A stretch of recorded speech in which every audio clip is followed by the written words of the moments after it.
Hi. Hello, everyone. We're finally here for Ballad of Sword and Wine. Um, if you're new here, or you're watching this later, or whatever, my name is Ezra. You can call me E-Soup, or just Soup, or any number of things. Um, I'm, yeah, I think a few new people might be joining this time around for this new book series, and I'm really excited. I'm really excited to get into it. Um,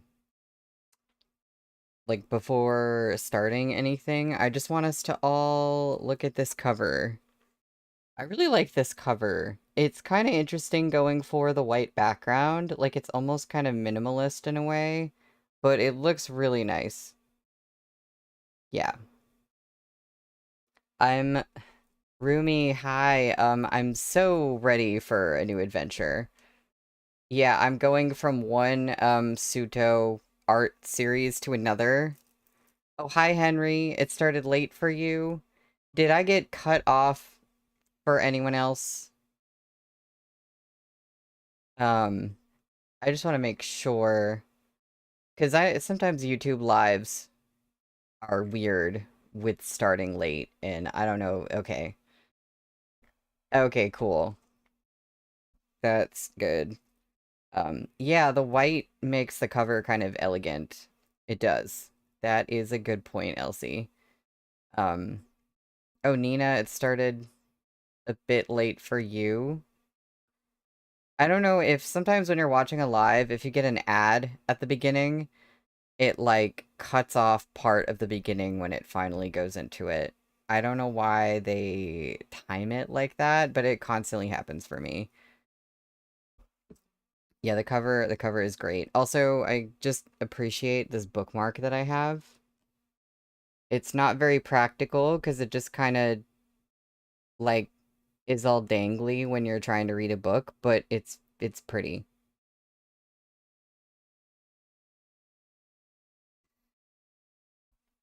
This is I guess my first time reading a Seven Seas Danmei that doesn't have the flaps. Like what do you call those? The cover flaps? Because at some point they stopped doing that because it cost them too much money or something. Um, so I'm like a little bit sad about that, but it's still very pretty. It's not a big deal at all.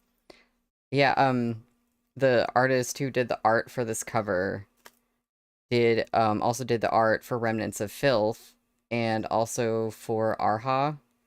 But anyway, I just got done reading Remnants of Filth, so I now have another series with the same artist, so I love the continuity there. Um, yeah, French folds or French flaps, that's it. And Blue, you said the corners get all bendy if you're not careful. Okay, I will try to treat this nicely. Um, yeah. Well, I am so excited. I've never read anything by this author. I really don't know a lot about this, to be honest. Like, it's political, I think. But I don't even I don't even know the characters' names off the top of my head. Like, I know basically nothing. I'm going in very blind. So, um, oh, and there's even a map in here. I'm gonna show y'all the map. I don't know if this is gonna really... I'm not really good at, like, absorbing maps, so I don't know if this is gonna mean anything to you. But we have a map. I just think that's neat. I think that this series might, um, break my brain a little with, like, the political stuff. That's just my prediction. But I'm gonna try to pay attention and be aware of, like, what's happening. Um, okay. So we are starting. We are on chapter 1 of Ballad of Sword and Wine, which is called Frigid Wind. And I'm sorry to keep I'm showing you all the things. I really like the header art. That's very pretty. Anyway, immediately there is someone named Shenwei. Okay. Shenwei, the Prince of Jianxing, suffered a crushing defeat at Chashi River in the northeast. The prefecture of Dunzhou's front line fell into enemy hands, and 30,000 soldiers were buried alive in the Chashi sinkhole. You were among them. So how is it that you're the only one left alive? Shen Zichuan's eyes were glazed and unfocused. He didn't answer. The interrogator slammed his hands on the table and leaned in, a vicious glint in his eyes. Shen Wei had long been in secret communication with the 12 tribes of Biansha. He intended to hand the 6 prefectures of Zhongbo to our enemies on a silver platter. Together with your Biansha allies, you planned to breach the defenses of Chudu from within and without. This is why the Biansha horsemen spared your life, is it not? I just got introduced to a lot of place names and a lot of stuff really quickly. Shen Zichuan's dry, chapped lips parted as he struggled to understand the interrogator's words. Me too. The jut of his throat bobbed as he answered with difficulty, no. Shenwei immolated himself to escape judgment. The embroidered uniform guard has already presented correspondence proving his secret liaisons with the Biansha tribes to the Emperor. And yet, boy, you still deny it. Your stubbornness borders on stupidity, the interrogator snapped.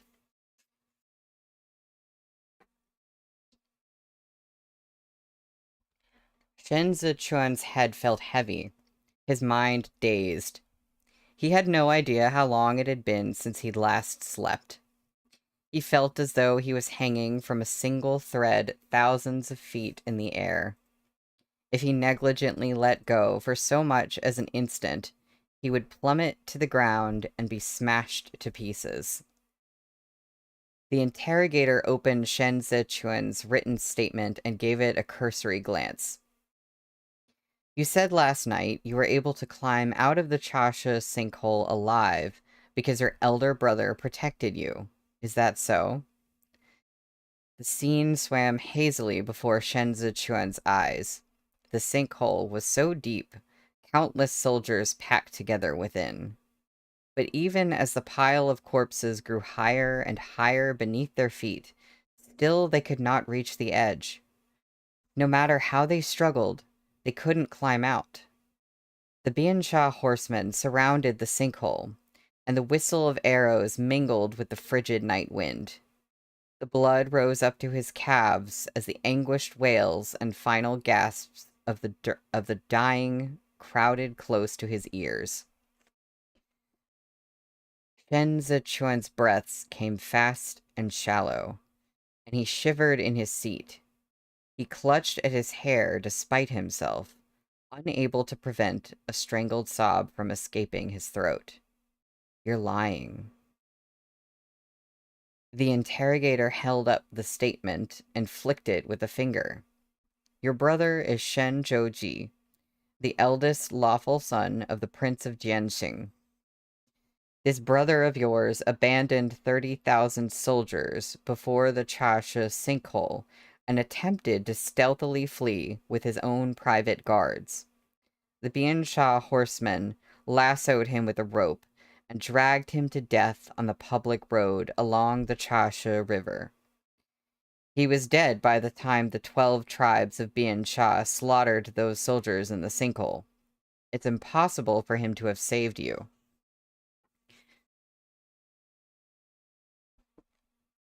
Shen Zichuan's mind was a whirl. The interrogator's voice sounded so far away. All he could hear were the unending wails. Which way out? Where are the reinforcements? The dead crowded against the dead. putrid, decaying flesh pressed down on his hands. Muga. Ooh, we have our first footnote. Oh, well, this is a pretty simple one. Muga. Ga, a term of address for one's older brother. When added as a suffix, it can be an affectionate address for any older male. Muga shielded him from above, sprawled over the bloodied corpses. Shen Zichuan listened to Muga's ragged breaths, and the cries that escaped his throat were those of despair. Your brother is invincible. Jimu struggled to squeeze out a smile, but tears were streaming down his face, and his voice hitched as he continued. I'm an impregnable fortress. Hang on just a bit longer. It'll be fine. Reinforcements will arrive soon. When they come, we'll go home and get our parents, and I need to find your sister-in-law. Come clean with it, the interrogator barked, banging on the table. Shen Zichuan began to struggle as if to break free of invisible shackles, but the embroidered uniform guard swarmed over and pinned him to the table.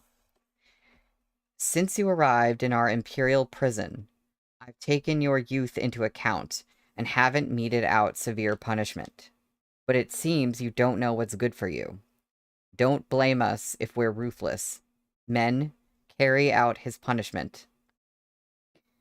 Shen Zichuan's arms were bound with rope. They dragged him to an open space in the chamber.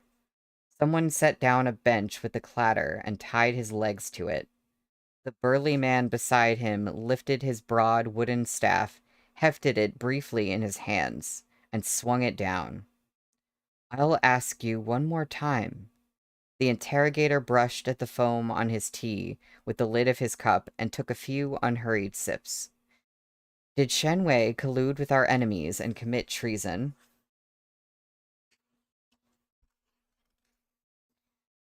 Shen Zichuan gritted his teeth and refused to yield. He shouted between strikes of the heavy staff, No! The interrogator set his cup aside. The Shen clan wouldn't be in this position today if you'd shown such fortitude on the battlefield. Continue. Shen Wei didn't collude with the enemy, Shen Zichuan rasped, his head hanging and his voice hoarse. He was crumbling, bit by bit. We suffered a crushing defeat at the Battle of Chasha River, all because Shen Wei recklessly met the enemy head-on. After that loss, he had a chance to turn the tide at the Duanzhou front line. Yet despite his great advantage in strength over the enemy troops, he withdrew his forces. Because of this, the 3 cities of Duanzhou Prefecture fell into enemy hands. Tens of thousands of common citizens lost their lives on the edge of Biansha scimitars. The interrogator heaved a lengthy sigh and continued with rueful disdain. All 6 prefectures of Zhongbo were bathed in blood. Shen Wei took his troops and retreated south once again.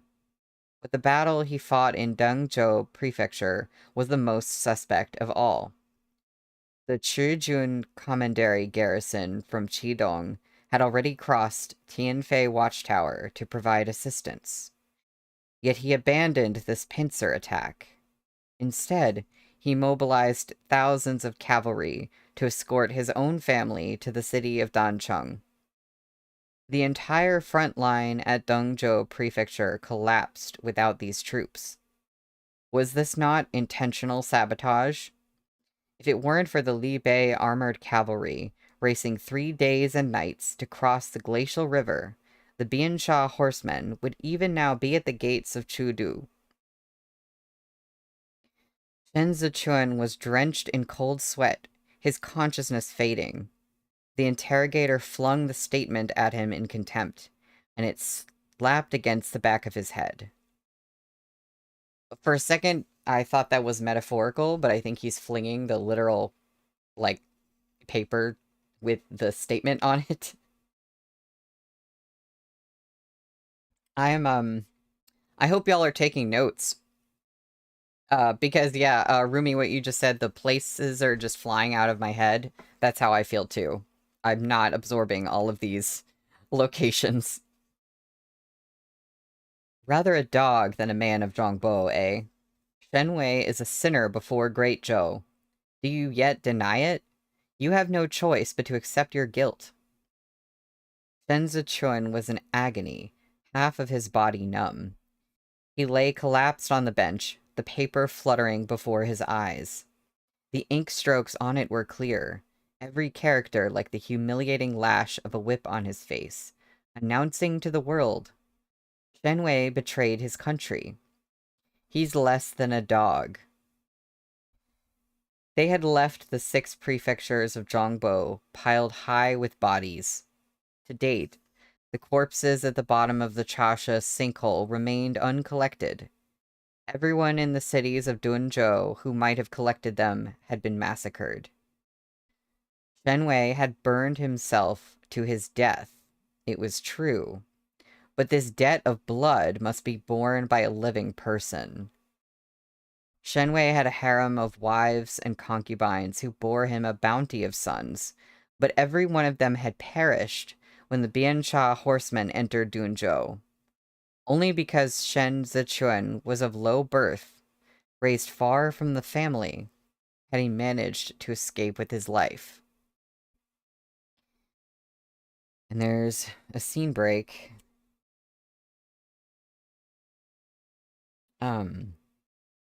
Someone said this, but this does feel like when you first start a C-drama, and there's just like, they're in the middle of the action, and everyone has like 3 names, and you're like, what is going on? It feels like that, except it's like, it's not the people names, it's the locations that are really getting me this time. But, yeah, it seems like a Sins of the Fathers kind of situation. Um, like, Shenzi Chuan, I don't know, he didn't even have anything to do with this, it seems. Um, Henry, you said, wait, yeah, is it weird that I found Word of Honor more confusing than this?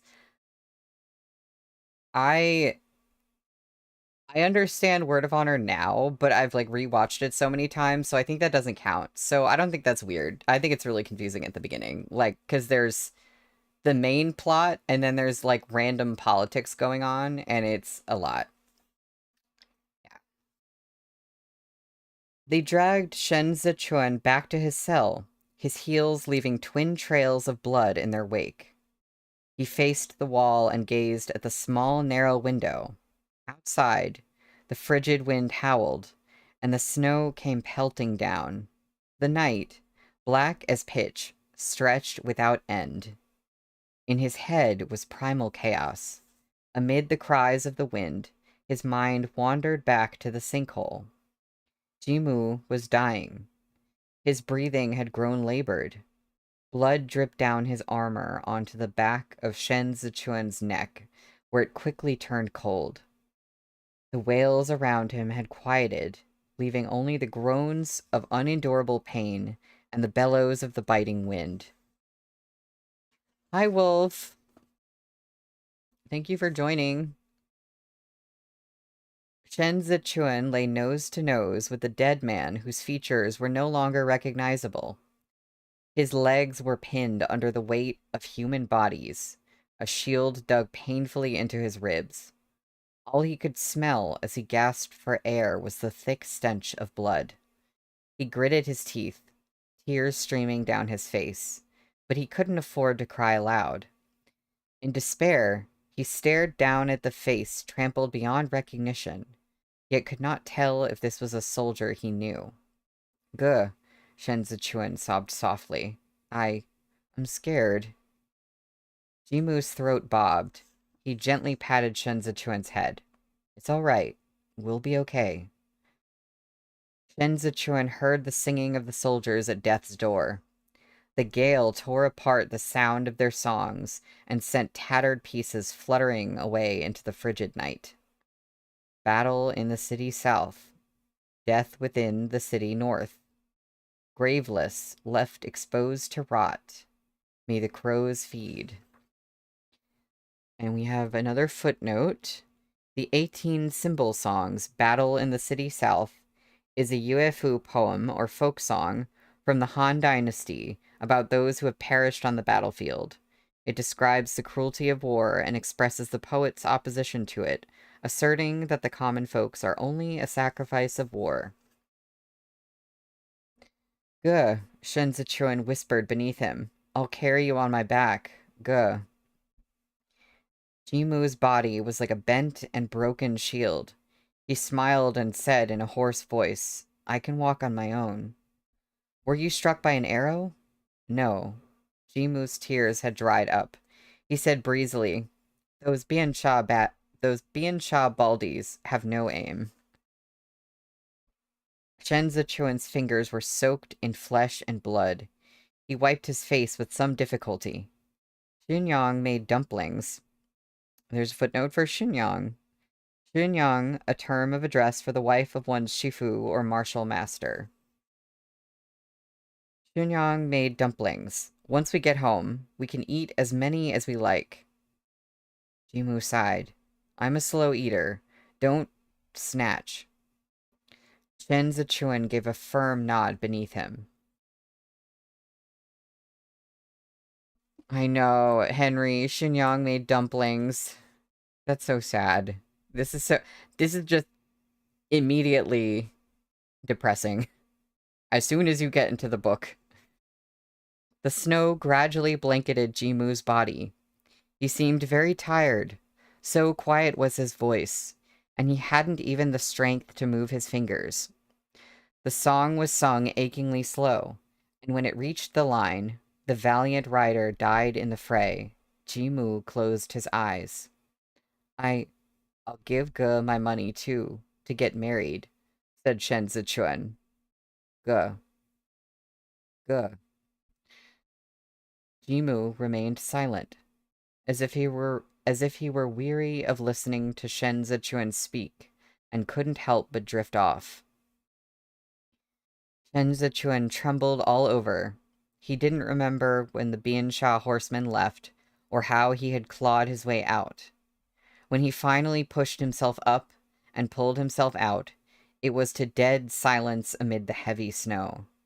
The stacked corpses cushioning his knees had the look of discarded burlap sacks. Shen Zichuan turned to glance down and choked with sobs. Jimu's back had been pierced with such a dense cluster of arrows that his body was like a curled hedgehog. All his blood had trickled down onto Shen Zichuan's back, but Shen Zichuan hadn't realized it.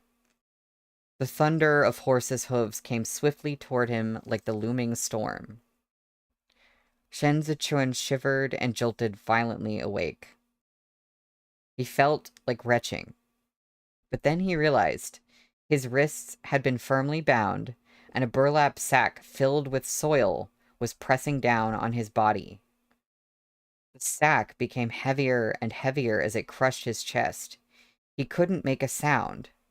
This was an old prison trick habitually inflicted on prisoners whose jailers would rather see them dead than alive.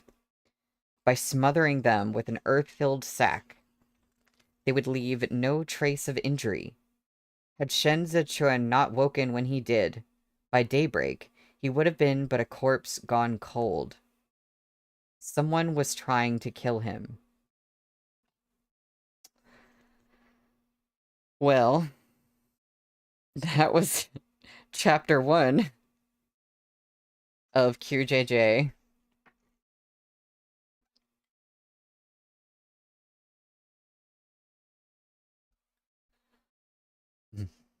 So,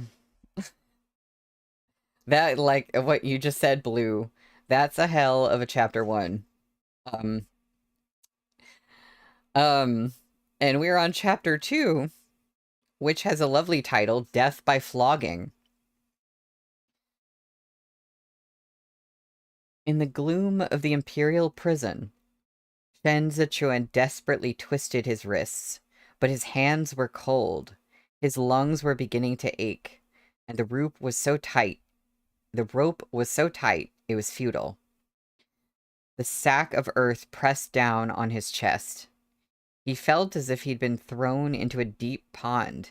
His ears rang, and his breath came in frantic bursts, like he was drowning. Shen Zichuan shifted his gaze to the candlelight beyond the bars. In the hall, several members of the embroidered uniform guard were drinking and shouting as they played a finger-guessing game, too preoccupied to spare Shen Zichuan a glance. The sack of earth nailed him to the crude straw mat, and suffocating nausea engulfed him like floodwater. His vision swam. Shen Zichuan raised his head and gritted his teeth to move his legs. They had been flogged numb. He felt nothing when he raised them. He placed his foot against the left corner of the wooden bed, where vermin had eaten away its sturdiness. On his first day, he damaged it just by sitting down. He struggled to gather a breath. Shen Zichuan braced himself and kicked at that rotten corner with all his strength. His legs were so weak, the bed didn't even groan. The planks hadn't moved an inch. Cold sweat streamed down his back, soaking his shirt. He yearned to... Oh. Hi, love bunnies. Good to see you. He yearned to live. Shen Zichuan whimpered frantically. He bit his tongue until it bled, and kicked the planks again. Jimu's mangled, barely recognizable body was the horsewhip at his back, spurring him on. His brother's voice echoed in his ears. He must live. Shen Zichuan struck the plank furiously until he finally heard a dull thud. Half the slats collapsed, and he slid off to one side, the heavy sack tumbling down beside him. He hit the ground and gasped, as if breaking through the water surface. The ground of his cell was icy. Shen Zichuan's injured legs were useless, so he propped himself up with his elbows. Sweat trickled down the bridge of his nose. Despite the cold of the prison, his body burned as if his insides were coming to a boil. At last, he put his head down to dry heave. Shen Wei deserved to die. There were 120,000 troops in Zhongbo, divided among the 6 prefectures to form a defensive perimeter. After the defeat at Chashi River, the Biansha horsemen had invaded Dunzhou. It was as the interrogator said. At that point, there had still been a chance to turn things around. Not only did Shen Wei have a well-trained and powerful army, he had ample provisions and the authority to deploy the garrison troops in the 3 cities of Duanzhou. Yet, to everyone's surprise, he had abandoned the prefecture and cowered back to Dunzhou Prince's manor. This retreat was prelude to the fall of Zhongbo. The Biansha horsemen slaughtered Duanzhou's 3 cities, after which the garrison, their morale shattered, fled south in a panic. Everyone had thought Shen Wei would make his stand against the 12 tribes of Biansha in Dunzhou. Yet he had taken to the road again at first news of their arrival. Time and time again, the Zhongbo army had retreated in defeat, while the Biansha horsemen cut through the 6 prefectures' territories like a steel blade. They traveled light, feeding on the spoils of war as they advanced, until they were within 800 li of Chudu, the capital of the Zhou Empire. And there's a footnote for li. An ancient measure of length, 1 li is approximately 500 meters. Had Shen Wei implemented a scorched earth policy during his retreat and burned the granaries in the cities he left behind, there would have been nothing left for the enemy, and no way for the Biansha horsemen to advance so far. The invaders carried no supplies and relied solely on the cities they conquered to replenish their provisions. If the grain had been ash, the Biansha horsemen would have starved. A starving soldier could not fight. The Li Bei armored cavalry could have seized the chance, crossed the glacial river, and intercepted the Biansha tribe's retreat, while the garrison troops from Qidong's 5 commanderies sealed off their escape route from Tianfei Watchtower. The Biansha scimitars would have been trapped like turtles in a tub. They wouldn't have survived the winter. But Shenwei had done none of that. Not only did he abandon any resistance, he abandoned the city granaries, still intact. The enemy fed on Zhou grain as they razed Zhou lands. Thanks to Shenwei, the Biansha horses were well fed enough to herd Zhongbo's common folk and captured soldiers all the way to Chasha River, where the horsemen butchered them all in a single night. Shen Zichuan had escaped by the skin of his teeth. Now that Chu Du wanted to settle accounts, it was obvious that Shenwei's deployment orders had been unusually sloppy. All signs pointed to his collusion with Biansha. Yet to escape justice, Shenwei had not only immolated himself, but destroyed any relevant documents along with him.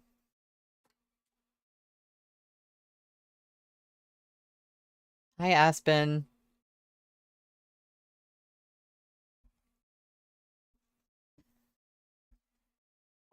Henry, I think I know what you're talking about now when you're like talking about portrayal of Mongolians in historical Danmei. Like you said, yeah, I can see it here. But I'll have to see how this progresses. Even the embroidered uniform guard, notoriously effective and efficient in their investigations, were at their wits' end. If the Emperor wanted the truth, his only recourse was to get answers, at any cost, from the only remaining individual who might know, Shen Zichuan. However, the son of a dancer in Duanzhou, Shenwei's 8th son of common birth. I want to point that out. That's a lot of kids. That's 8th son of common birth. Not just 8th son, not just 8th child. 8th son of common birth. Shenwei's 8th son of common birth had no place in the clan, whether in rank or age. The man had too many sons.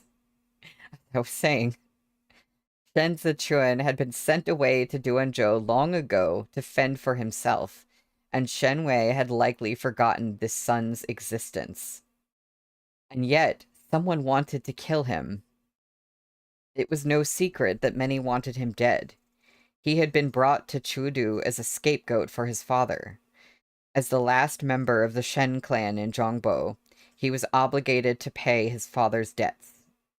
Once his interrogation in the imperial prison was over, the emperor would no doubt offer Shen Zichuan's death as appeasement to the souls of the 30,000 soldiers who lost their lives at Chasha River. Even so, it shouldn't happen through an assassination in the dead of night. Shen Zichuan spat blood and wiped his lips with his thumb. If Shenwei had indeed conspired with the enemy, then Shen Zichuan's death was only a matter of time. Why bother to assassinate an insignificant common son? Someone in the capital was worried about the interrogation. And if that was the case, then there must be more to the defeat of Shenwei's troops than met the eye. But Shen Zichuan knew nothing. He had a shifu in Duanzhou. His brother, Jimu, had been his shifu's only son. To Shen Zichuan, Shenwei was merely the prince of Jianxing. Shen Zichuan had nothing to do with him, and absolutely no idea whether Shenwei had committed treason. Nevertheless, he had to deny it. Sprawled on the frigid ground of his cell, he felt even more alert than during the day. He knew he was a felon held by the embroidered uniform guard under imperial edict. All arrest warrants, summons, and official documents came directly from the top, consigning him straight from the hands of Xiao Jiming, the heir of Li Bei, to the imperial prison. They had bypassed even the joint tribunal of the 3 judicial offices, the Ministry of Justice, the Court of Judicial Review, and the Chief Surveillance Bureau. It was clear that the Emperor was determined to get to the bottom of this. Who had the guts to risk silencing him before the Emperor could complete his interrogation? The bitter wind howled at the window. In the darkness, Shen Zichuan stared at the wall. He dared not close his eyes again. Dawn had scarcely broken when Shen Zichuan was escorted back to the hall. A snowstorm raged outside. Ji Lei, the interrogator, had been nothing but grim these past few days. Yet now, he was all smiles as he waited deferentially beside a wooden armchair and served tea with both hands. A fair-faced, beardless old eunuch sat in the chair, resting his eyes. He wore the official hat of a eunuch in velvet for the wintry weather, with an ornately embroidered mandarin square on his robe, a gourd at its center to mark the season. His overcoat was draped over his shoulders, and he held an exquisite plum blossom hand warmer of gold and jade. Fashionable. Sensing movement, he opened his eyes and looked at Shen Zichuan. Godfather, Ji Lei bent to say, here is the filthy descendant of the Prince of Jianxing. Pan Rugui eyed Shen Zichuan. What happened here? Pan Rugui was not asking how Shen Zichuan had ended up dirty and stinking, but why Ji Lei hadn't yet pried the hows and wherefores from him. Ji Lei's forehead ran with sweat, but he didn't dare wipe it. Still hunched, he responded, the boy is ignorant. He's been delirious since they brought him back from Zhongbo. Who knows who put him up to it, but he refuses to confess. A felon, by His Majesty's own degree. Pan Rugui did not accept the tea. A child no older than 16 sent to the famed imperial prison to be personally interrogated by your esteemed self, and you can't get a confession out of him. Still holding the teacup, Ji Lei smiled sheepishly. His importance is precisely why I didn't dare use harsher methods without authorization. He was already ill when he arrived. If he dies in our hands, the case against Shen Wei will go cold. Han Rugui scrutinized Shen Zichuan for a moment. We are all our master's dogs. There's no point keeping a dog whose fangs have dulled. I know you have your own challenges, but this is part of your duty. His Majesty wishes to see him now. This is his way of showing consideration for the embroidered uniform guard. What do you have to complain about? Ji Lei hurriedly prostrated himself. It is as Godfather says. This son has been duly castigated. Pan Rugui snorted. Clean him up. He can't appear before His Majesty covered in filth. An attendant led Shen Zichuan away to wash and bandage his injured legs, then gave him a set of clean cotton clothes. He allowed himself to be shuffled about. He was in such pain he could barely walk, and it took quite an effort even to step up into the carriage. As Shen Zichuan departed, Pan Rugui finally accepted the cup from Ji Lei. Staring after the carriage, he asked, is he truly the last of the Shen clan? Yes, the sole survivor of the Chashi sinkhole. The heir of Li Bei captured him personally. He was detained in the Li Bei armored cavalry's prisoner wagon the whole way and had no contact with anyone else. Pan Rugui sipped his cold tea. After a long time, he gave Ji Lei a smile that didn't reach his eyes.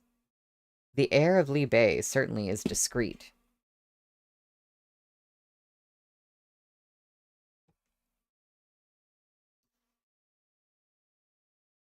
I just saw your conversation about the eunuch, and I think I read about this at one point. I was like watching some C drama or something with eunuchs, and I was like curious, and they sometimes were fully um there's two words.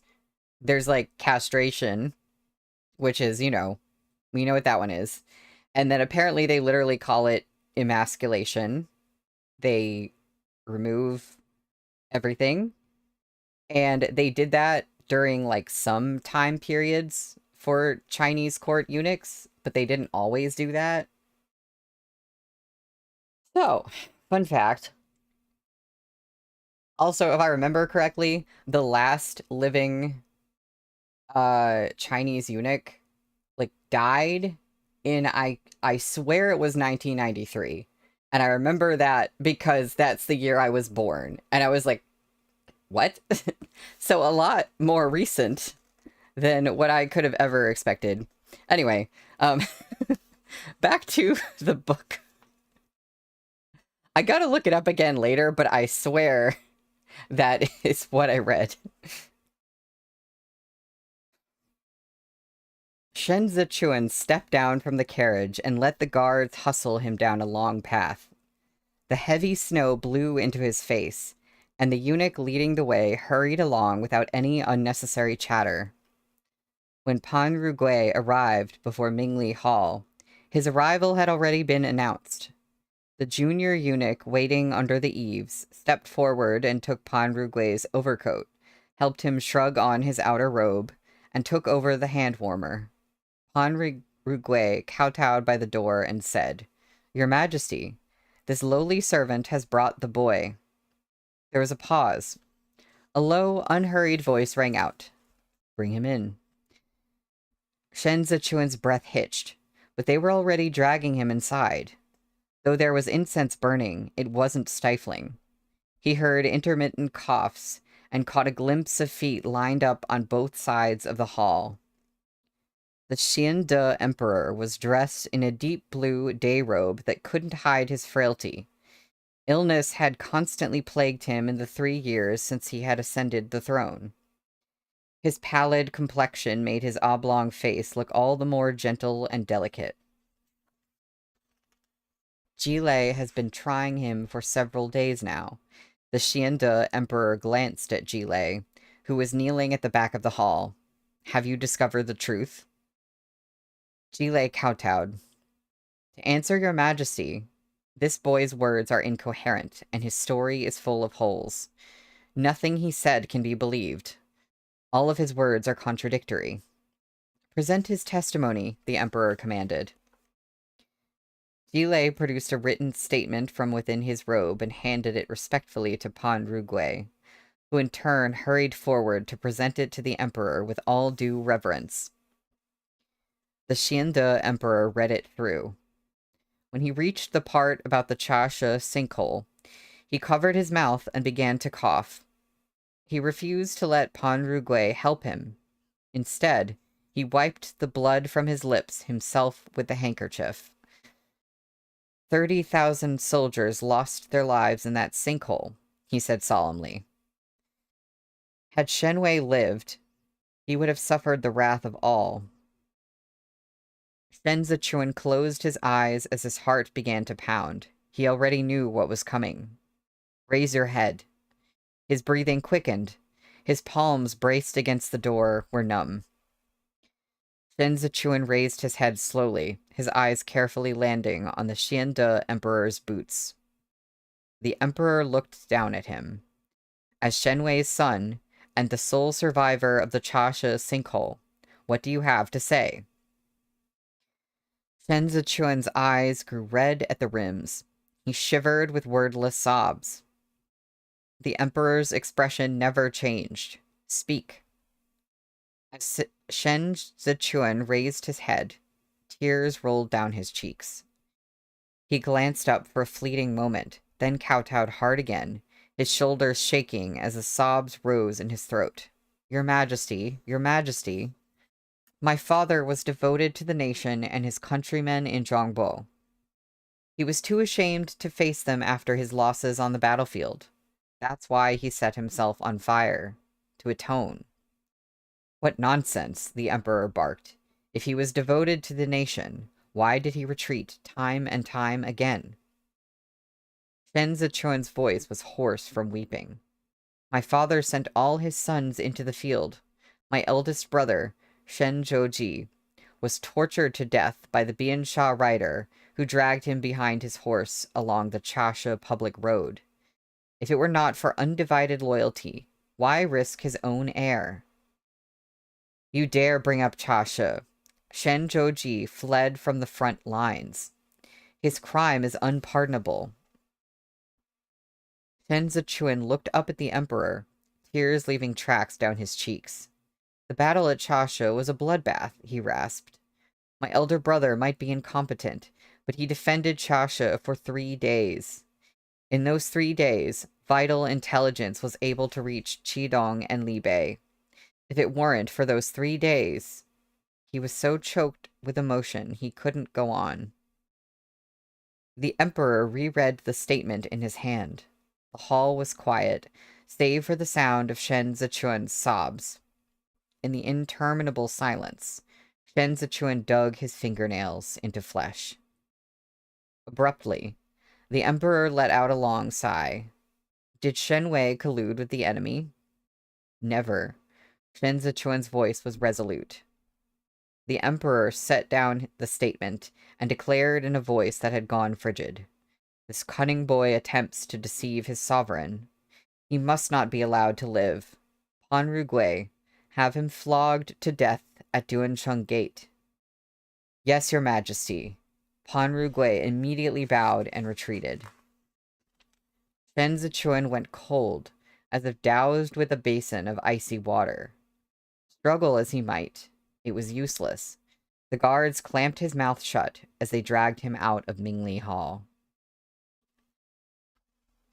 Yeah, he's 16. Good reminder to have. Um, well, that was chapter 2. We're really just in the middle of things. And somebody in the chat was saying earlier, it might have been you, Rumi. Oh, he's 15. Aspen, he's 15, so they were saying he's like not even 16. I guess that's what they meant.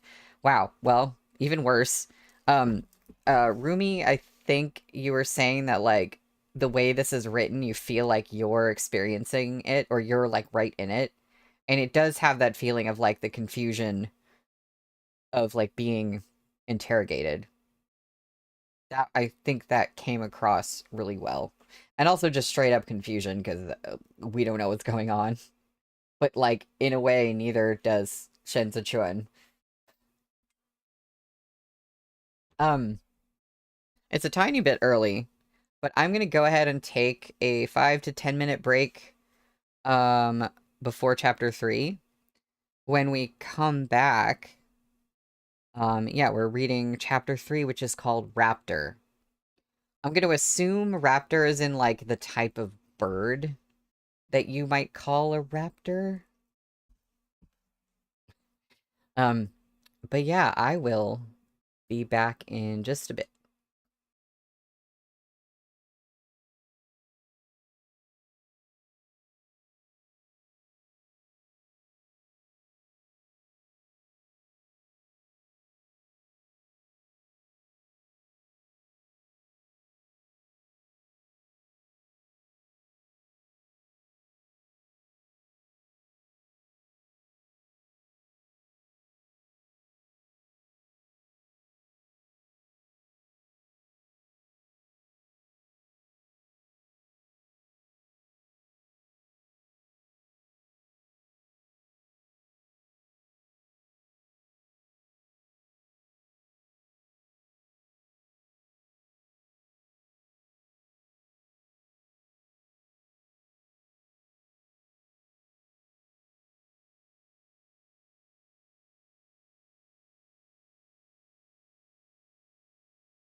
Hello again. I am back. I am ready for more QJJ. I'm ready to find out what they mean by raptor and all that. So, we are on page 31 for chapter 3. Han Rugui strode toward Duancheng Gate. The embroidered uniform guard flanked the path, silent as cicadas in winter. The instant Pan Rugui announced the emperor's edict, the guards began their work. They gagged Shen Zichun and swiftly wrapped him in a thick cotton-padded garment, forcing him face down on the ground. In the freezing wind, Pan Rugui leaned over to observe Shen Zichun's predicament. He raised his fingers to delicately cover his lips and coughed a few times before murmuring, "You're a mere child, yet you had the gall to put on such a mawkish display before his majesty. If you had truthfully confessed Shenwei's treason, you might have stood a chance." Shen Zichun shut his eyes tightly. Cold sweat soaked his clothes. Pan Rugui straightened. "Begin." The guards shouted in unison, "Begin." A thunderous roar followed. "Strike." Before the word was out, the iron-wrapped staff with its hooked barbs whistled down onto Shen Zichuan's back. After 3 strikes, another shout, harder. The searing pain of the blows built into a fire until he couldn't move except to bite desperately on the gag between his teeth. The blood in his throat pooled faster than he could swallow, and the coppery taste of it coated his mouth. Oh, yeah, Rumi, if you need a break, please take one. And I'm sorry, I did forget to mention there's like a in the description, there's a link to the card for QJJ, and there's an about page, and at the bottom of the about page, it has content warnings. I remember looking at it, I think it was pretty vague, but that was the one that I found. Shen Zichuan clung to his last breaths as dripping sweat stung his wide-open eyes. The sky was overcast, and the heavy snow fell like catkins. Flogging was not a task assigned to just anyone. As the saying went, faint at 20, lame at 50. To do it well required skill. It was handed down the generations, a family trade. Ooh. Moreover, this job required not just physical prowess, but also a discerning eye. The experienced flogger needed only glance at the expressions of the high-ranking eunuchs from the Directorate of Ceremonial to determine who should receive superficial wounds, but serious internal injuries, and vice versa. The Emperor's decree was death by flogging, and Pan Rugui seemed to show no sympathy. There was no chance of an about-face. This person had to die. Thus the embroidered uniform guard held nothing back. They would make certain Shen Zichuan was dead within 50 strikes. Han Rugui, minding the time, noticed Shen Zichuan had already gone motionless, his head lolling. Placing a hand on the hand warmer, he was about to give further instructions when he saw an umbrella drifting toward them on the path, hiding a beauty in royal garb. The dark clouds on Pan Rugui's face were instantly dispersed and replaced by a smile. Though he did not personally step out to receive her, the quick-witted junior eunuch beside him rushed over to offer his arm. "My sincere respects to the third lady. It's such a cold day. If Her Majesty the Empress Dowager has any instruction, surely someone else would do to carry the message," Pan Rugui said, coming forward. Hua Xiangyi raised her hand lightly to stay the embroidered uniform guard. Delicate and beautiful, she had been raised at the Empress Dowager's side since childhood, and was said to bear quite a resemblance to her aunt in youth. Although she was addressed as the third lady of the Di Chung Hua clan here in Chudu, everyone knew she was a distinguished lady of the palace. Even the emperor doted on her as if she were truly his younger sister. Gonggong. There's a footnote. Gonggong is a term of address for a eunuch. Gonggong, is this the boy from Zhongbo's Shen clan, Shen Zichuan? Hua Xiangyi said in a soft, measured voice. The very same, Pan Rugui replied, keeping pace with Hua Xiangyi's steps. His Majesty has issued the decree to flog him to death. His Majesty spoke in anger earlier, Hua Xiangyi said. If Shen Zichuan dies, we'll never get to the bottom of Shen Wei's treason. Her Majesty, the Empress Dowager, arrived at Mingli Hall a little while ago. His Majesty heeded her advice, and he has calmed himself. Oh my, Pan Rugui exclaimed. His Majesty always listens to the Empress Dowager's counsel. He was in such a terrible rage earlier, I dared not say a word. His Majesty's decree was flogging. Haven't you done so? Hua Xiangyi said, smiling at Pan Rugui. Pan Rugui took a few more steps and smiled in return. Of course. I was in such a rush earlier. As soon as I heard the word flog, I made sure to give him a good beating. How should we deal with him now? Keep him in the imperial prison until His Majesty wishes to question him again. Preserving the boy's life is of utmost importance. I'm counting on Gonggong to inform Lord Ji to take good care of him, Hua Xiangyi said, her gaze sweeping over Shen Zichuan. Say no more, Pan Rugui replied. Ji Lei wouldn't think of turning a deaf ear to the third lady's wishes. The weather is cold, and the ground is slippery. Xiao Fuzi, be sure to hold the third lady steady.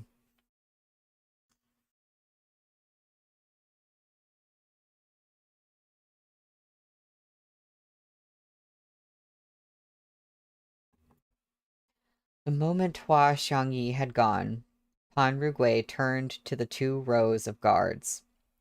His Majesty gave the order to flog, and we've done what's required. Drag him back. You heard the third lady.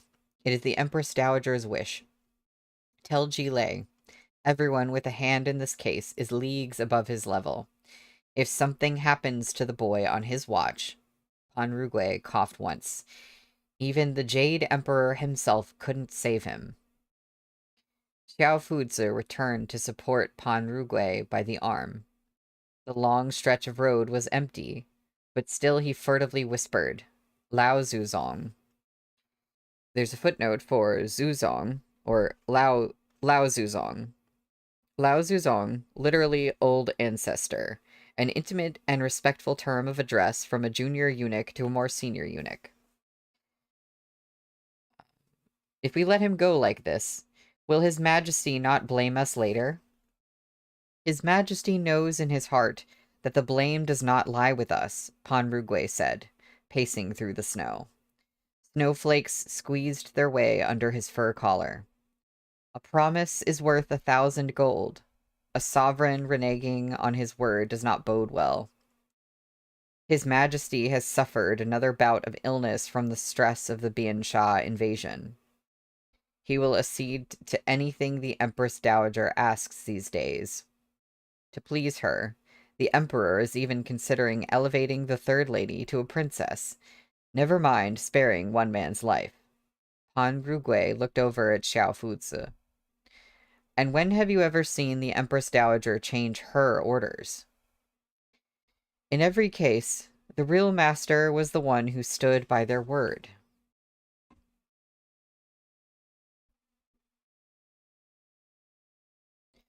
Shen Zichuan was delirious with fever. One moment, he saw Jimu dying before him. The next, he saw himself still living in Duanzhou. The wind brushed the banners. His Xinyang lifted the curtain and stepped out carrying a white porcelain bowl of plump dumplings with thin skins. Here we go with dumplings. Go tell your brother to come home, she called. He can't sit still for a second. Tell him to hurry back and eat. Climbing over the veranda railing, Shen Zichuan bounded over to his Xinjiang and bit the dumpling right off the chopsticks before running off. It was so hot it scalded his tongue. As he went out the door, huffing to cool his mouth, he spotted his Shifu, Ji Gang, on the stairs and squatted down beside him. Ji Gang looked up with a grunt from the rock he was grinding in his hands. Silly boy, a dumpling is worth hardly anything. You treat it like some kind of treasure. Go get your brother, and the three of us will go to Yuanyang Tavern for a proper meal. Before Shen Zichuan could answer, his Xunyang was pulling Ji Gang's ear. Turning your nose up at my dumplings, huh? Good for you. If you're so rich, what are you doing with a wife? Take these silly boys and go live on your own. Shen Zichuan laughed as he leapt down the stairs, waving to his Shifu and Xunyang before racing out of the alley to find Jimu. But it was snowing heavily. Shen Zichuan couldn't find any trace of him. The longer he walked, the colder he became. Guh, Shen Zichuan called into the storm. Jimu, it's time to come home. The sound of hoofbeats rose around him. Snow obstructed his vision. Shen Zichuan was trapped in the thunder of hooves, but he couldn't see anymore. The sound of slaughter exploded in his ears, and warm blood splattered his face. Shen Zichuan felt stabs of pain in both legs as an overwhelming force pinned him down. He saw the dead man's face inches away from his. The deluge of arrows whistled in the wind. The man on his back was heavy, and something warm and sticky trickled down his neck and across his cheeks. This time, he knew what it was. Shen Zichuan woke trembling, drenched in sweat, yet shivering uncontrollably with cold. He sprawled over the wooden slats of the cot as his eyes struggled to adjust to the darkness. He wasn't alone in the cell. An attendant had been cleaning up and now lit the oil lamp. Shen Zichuan's throat was painful with thirst. The attendant seemed to anticipate this and set a bowl of cold water on the bed. Waves of sweat and chills washed over him as he slowly nudged the bowl toward himself, spilling half the contents in the process. Neither spoke. The attendant withdrew and left Shen Zichuan in the cell.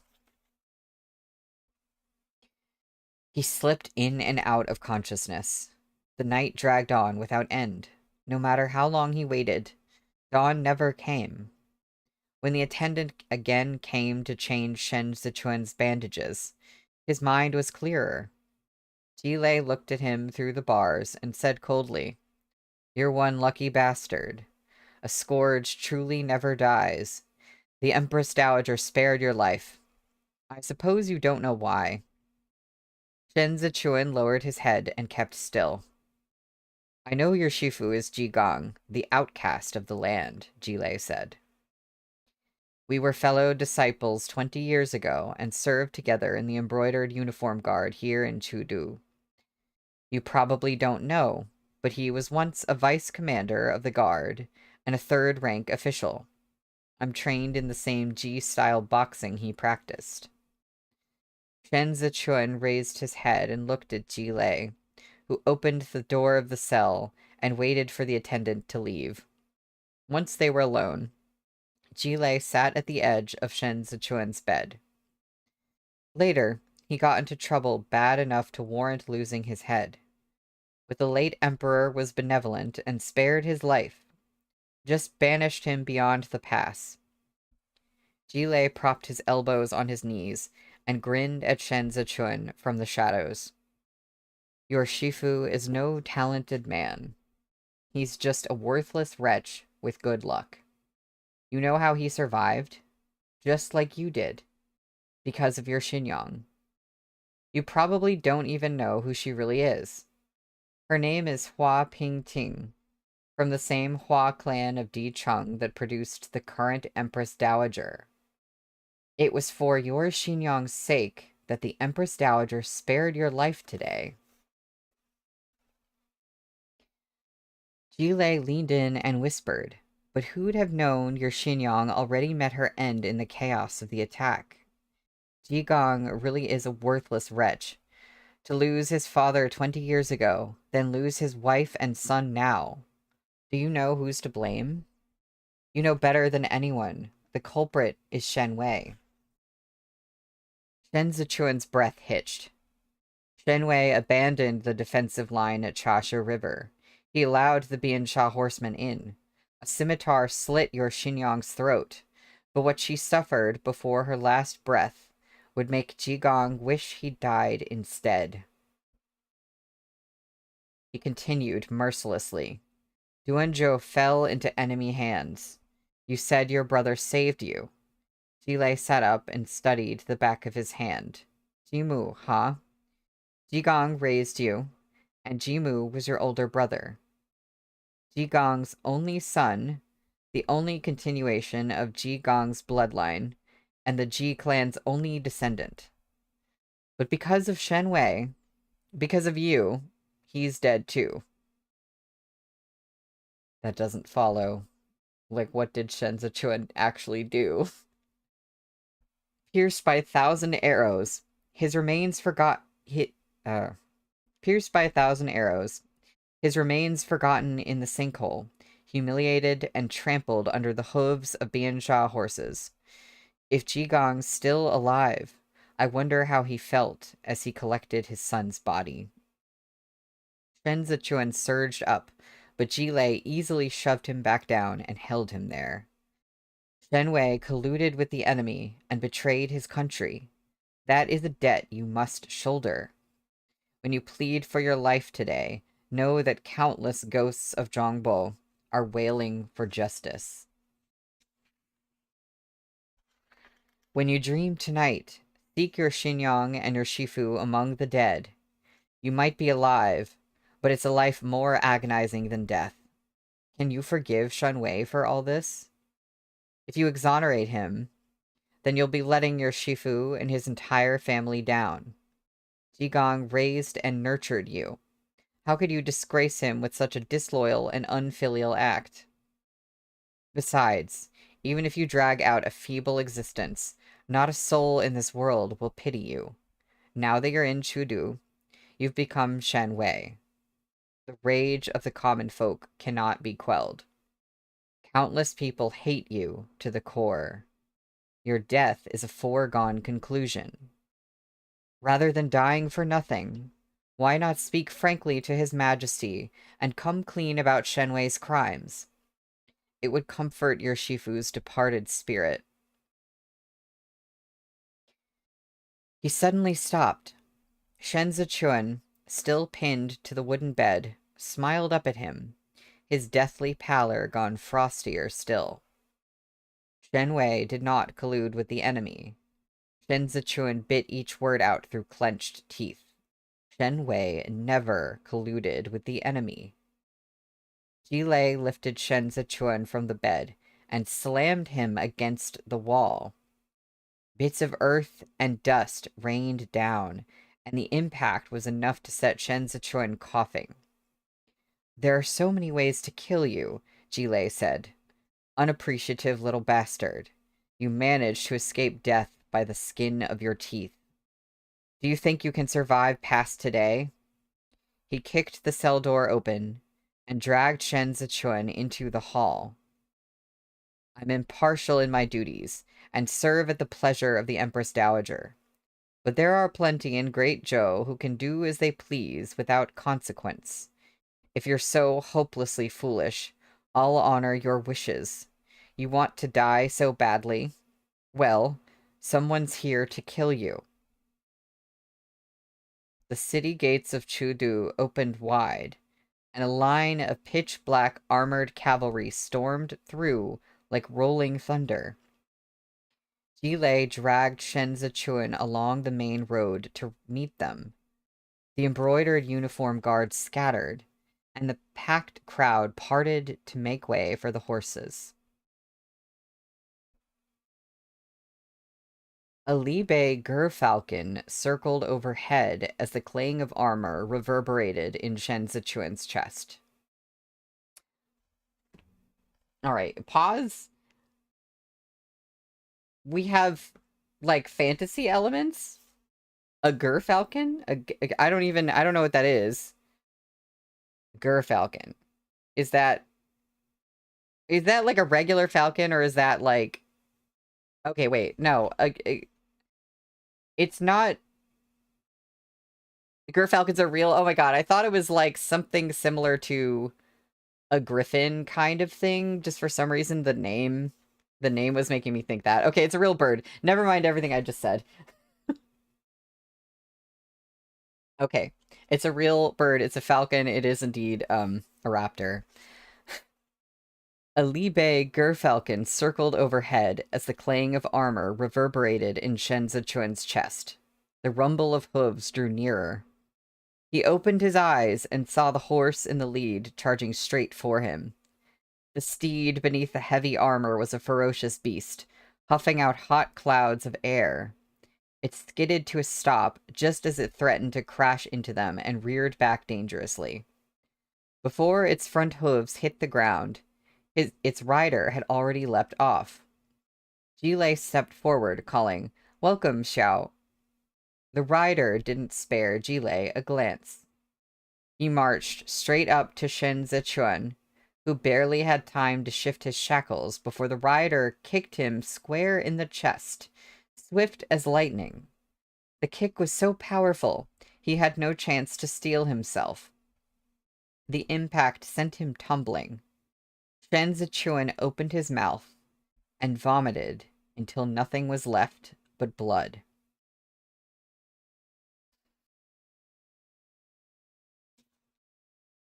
Oh, cool.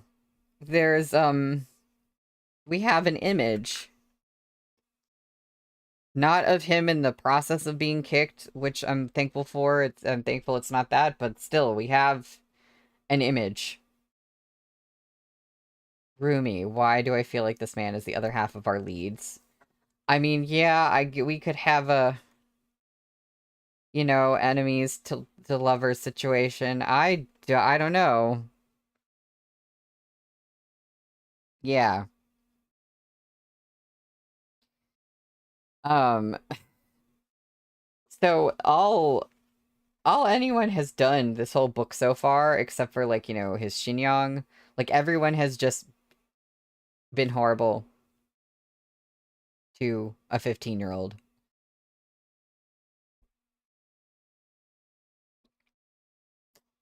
Um, yeah. Maybe this is the eventual love interest. I'm kind of maybe getting that vibe. But we are on page 41 for chapter 4, which is called Last Descendant.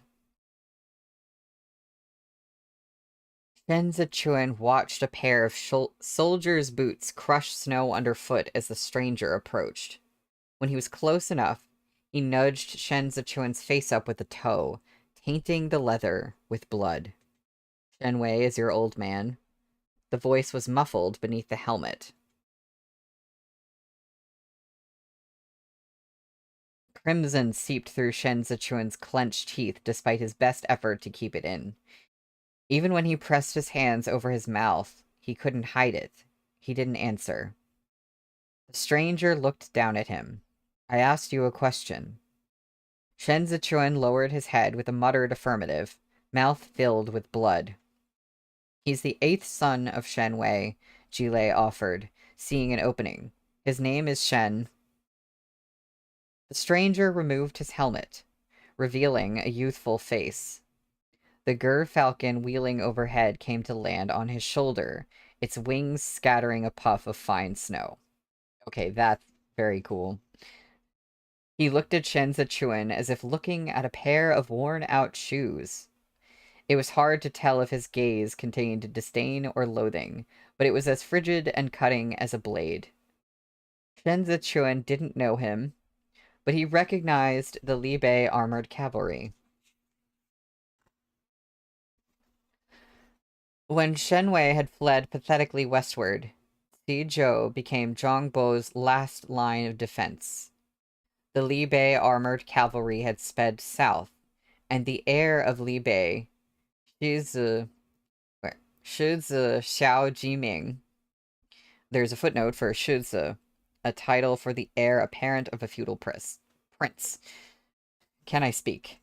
Shizi Xiao Jiming led his troops through heavy snow for 3 days without rest, crossing the glacial river straight toward Suzhou.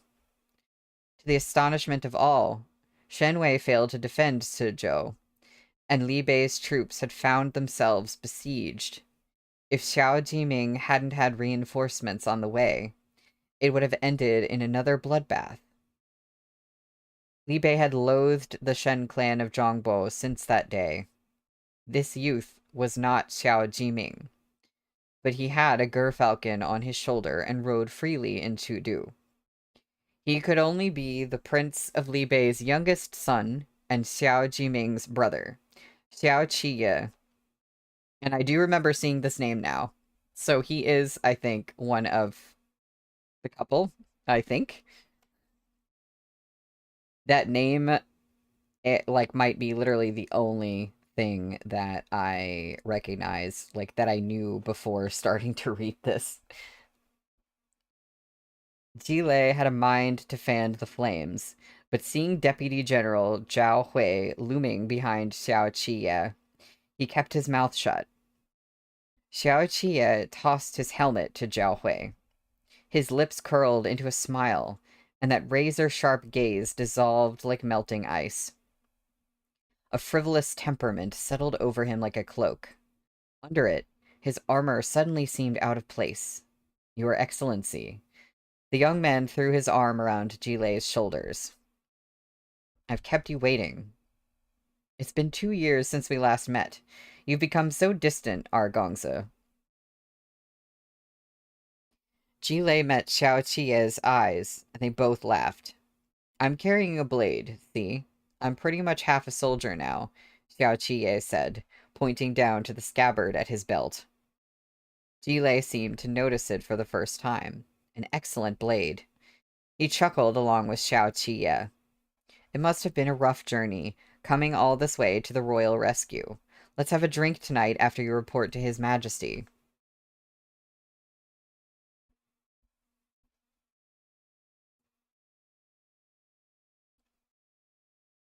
Xiao Qie gestured regretfully toward the deputy general behind him. My elder brother sent a minder. How could we drink to our heart's content? How about it in a few days once I've time to breathe? It'll be my treat. Zhao Hui bowed expressionlessly to Jilei. Jilei only smiled in response. To Xiao Qie, he said, Let's head to the palace, then. The ceremonial guards are expecting you. The pair turned toward the palace, chatting and laughing.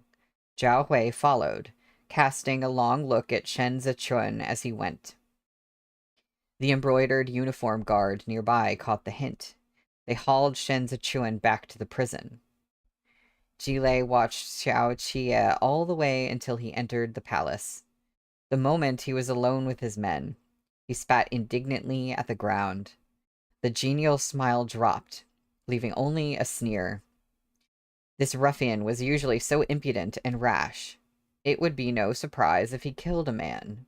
Who would have expected this numbskull was crafty enough to handle the situation with such care? One kick, and he'd let Shen Zichuan go. Zhao Hui handed Xiao Qie a handkerchief as they entered the palace. He wiped his hands as he walked. That kick was too risky, Zhao Hui murmured. If the last descendant of that Shen dog up and died, the Empress Dowager would be awfully displeased. Xiao Qie's smile sank into gloom. He had come fresh from the battlefield, and his murderous aura was so hostile the eunuch leading them didn't dare eavesdrop. That was exactly my intent. Xiao Qie spoke with cold detachment. That old dog Shenwei made a cemetery of Zhongbo. They've been burying soldiers from the Chasha sinkhole for half a month, with no end in sight. And now the Hua clan wants to protect that dog's last descendant because of some personal connections? How could they expect everything to work out in their favor?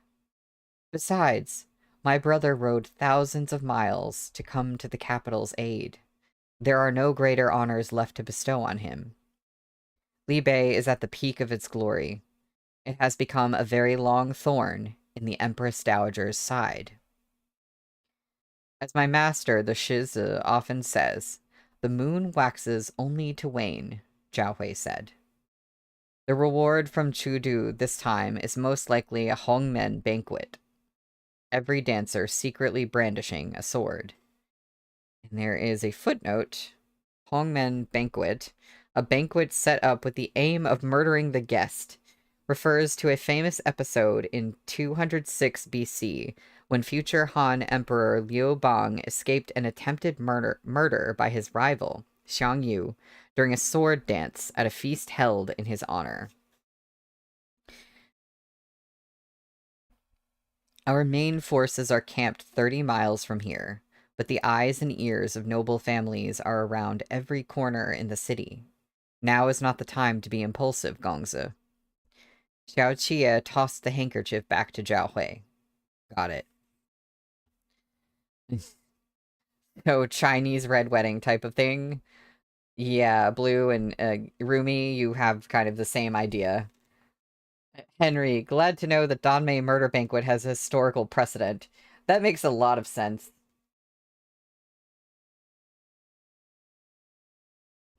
Is Aya here? The Xiande emperor was feeding his parrot. The creature had been spoiled rotten and was wily as anything. The instant the emperor spoke, it opened its beak and screeched, Aya is here! Aya is here! Aya pays his obeisance to your majesty! Your majesty! Your majesty! Long live! Long live! Long live your majesty! He should be here now, answered Xiao Jiming, the heir of Li Bei, his hands full of bird feed. It's been 2 years, has it not? The Xiande emperor prodded at the parrot. We haven't seen him for 2 years. The boy takes after your father. He grows so fast. We fear he'll be even taller than you someday. He's taller to be sure, but he's still a child at heart, Xiao Jiming said. Spends all his time at home stirring up trouble.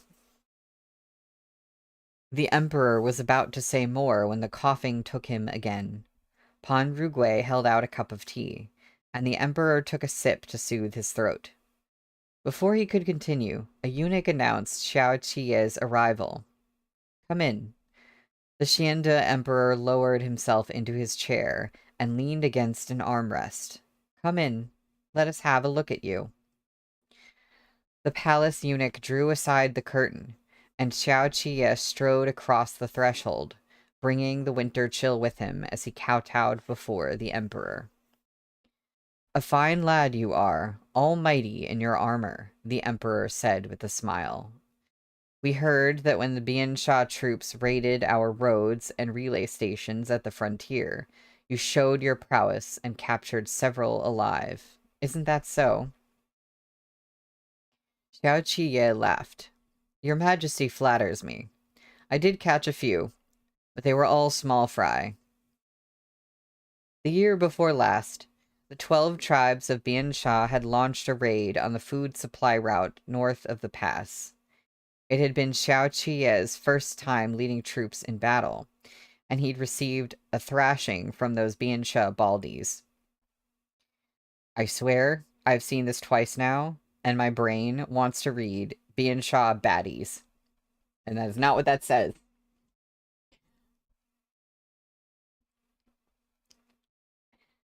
Xiao Jiming had to clean up the mess for him. News of it spread, and the incident became a punchline that undermined Xiao Qie's reputation. He was now widely known as an infamous good-for-nothing.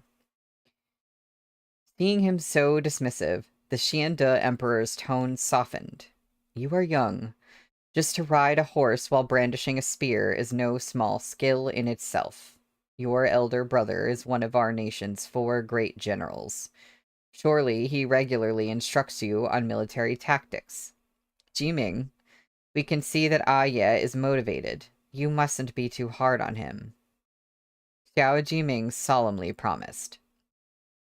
The Li Bei armored cavalry distinguished itself in coming to our rescue this time, the Emperor added. In addition to yesterday's major reward, today, we wish to give Ye some small consideration. Xiao Jiming rose to his feet and bowed. It will be my brother's honor to receive His Majesty's favor. However, he has no merits nor contributions to speak of. How could he receive such a lofty reward? The Emperor paused. You crossed thousands of miles in the glacial river to come to our aid. Your merits are immeasurable. Even your wife, Lu Yizhi, shall be rewarded, let alone Ye.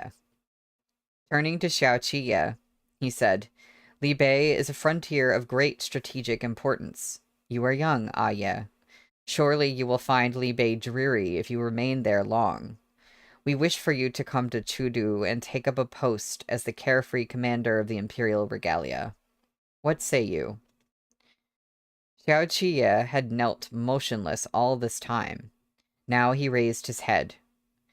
If it's a reward bestowed by your majesty, of course I accept. My whole family is made up of uncouth and burly warriors. I can't even find a place to sit and enjoy a song. If I stay in Chudu, I'll doubtless find life here so agreeable I'll never want to go back. The Xiande Emperor laughed aloud. What a lad. We've asked you to take up an official post, but you just want to have fun. If your father heard, we're afraid you wouldn't escape a beating. The atmosphere in the hall was relaxed. The Emperor even kept the brothers behind for a meal together. When it was time for them to go, the Emperor remarked, We heard Qidong sent someone as well. Who is it? Lu Guangbai from the Bianjun Commandery, Xiao Jiming replied. The Emperor leaned back in his chair with an air of fatigue. Tell him to return tomorrow, he said as he waved them off.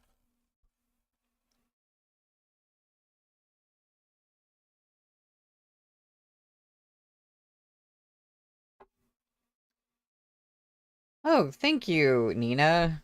Xiao Qiye is 17 at the beginning of the story. And Shen Zichuan is like 15. Okay. Um, cool. Good to know. Xiao Qiye followed Xiao Jiming out. They hadn't gone far when they spied a man kneeling on the veranda outside. Han Rugui approached first, leaning over with a smile. General Lu. General Lu. Han Gonggong. Lu Guangbai answered wearily, opening his eyes. You should get up, General, Pan Rugui advised him. His Majesty had retired for the day. You won't be able to see him till tomorrow. Lu Guangbai was a reticent man. He nodded without another word and rose to his feet to walk out with the Xiao brothers. Only once they stepped out of the palace gates and mounted their horses did Xiao Jiming ask, Why were you kneeling? His Majesty doesn't want to see me, Lu Guangbai said. The two men shared a silence. Both knew full well the reason for the Emperor's reluctance. But Lu Guangbai didn't appear bitter. He turned to Xiao Qiye. Did His Majesty reward you? He's keeping me on a leash, Xiao Qiye replied, taking up the reins. Lu Guangbai reached over to pat Xiao Qiye's shoulder. Not you. That leash is on your father and brother. They rode a while. Amid the sound of hoofs, Xiao Qiye said, When His Majesty mentioned my sister-in-law, I almost broke out in a cold sweat. Lu Guangbai and Xiao Jiming burst out laughing. Lu Guangbai asked, Are your father and Yizhi well? Xiao Jiming nodded. Armorless and with the coat draped over his court attire, he didn't cut as young and valiant a figure as Xiao Qiye, yet his presence commanded attention. "They are both well," he answered. "My father is still concerned about the old general's leg injury, so he specially instructed me to bring you the medicinal plaster he uses."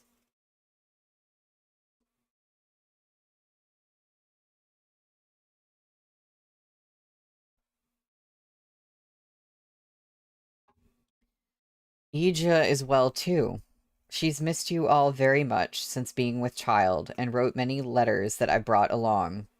You can read them when you come over to my manor later." "All we have back home are unrefined men," Lu Guangbai said uneasily, pulling on the reins. "There's not even a female relative we could send to keep her company. The Li Bei winters are freezing. I got the news while leading the troops out of Bianjun Commandery, and I've been worrying the whole way."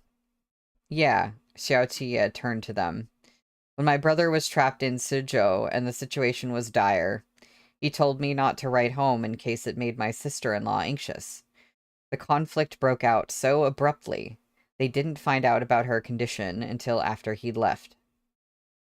Xiao Jiming, ever a man of restraint, merely said, "Our father stayed behind to guard the home front and watch over Yizhi. Don't worry. Once I return home after New Year's, I'm not going anywhere." Lu Guangbai sighed. "Li Bei has been caught in the heart of the storm these recent years.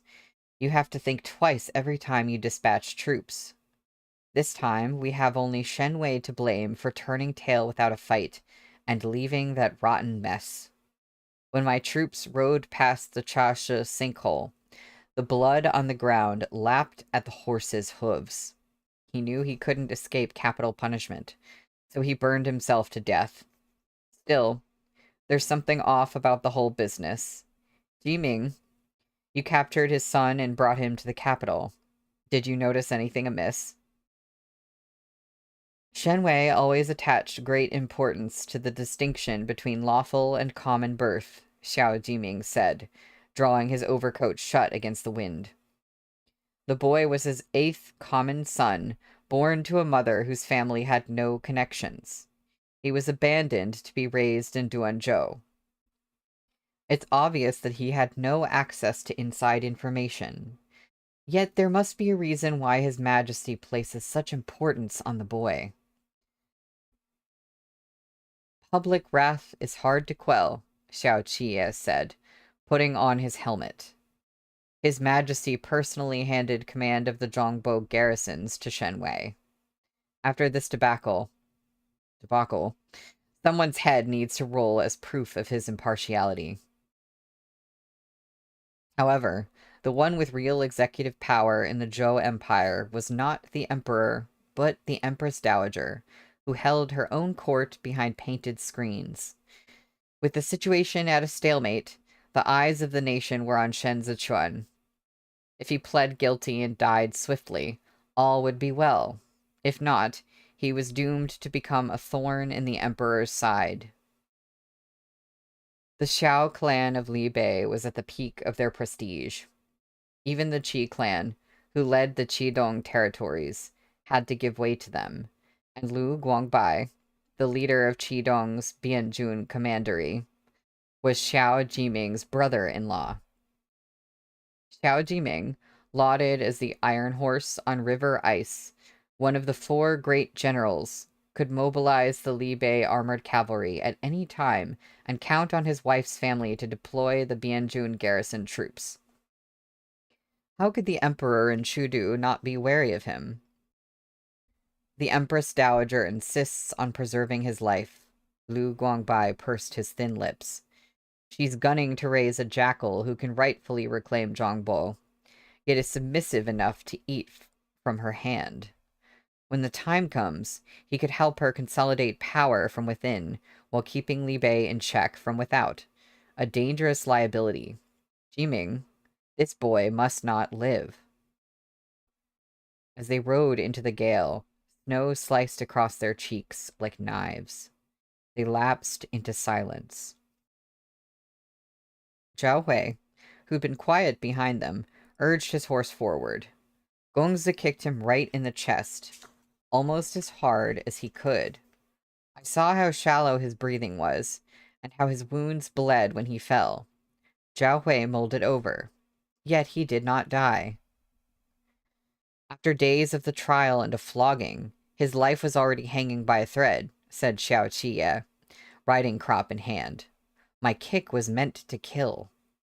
If he doesn't die tonight, I'll acknowledge his tenacity at least. But Zhao Hui frowned. He was frail to begin with and suffered a cold on the journey here. By all rights, he should be dead. Yet he's still hanging on. There's something fishy about it. Master. Xiao Jiming swept them a sidelong glance, and both shut their mouths. Bracing himself against the fierce wind, he gazed out at the road ahead. After a moment's silence, he said, Dead or alive, only fate will tell.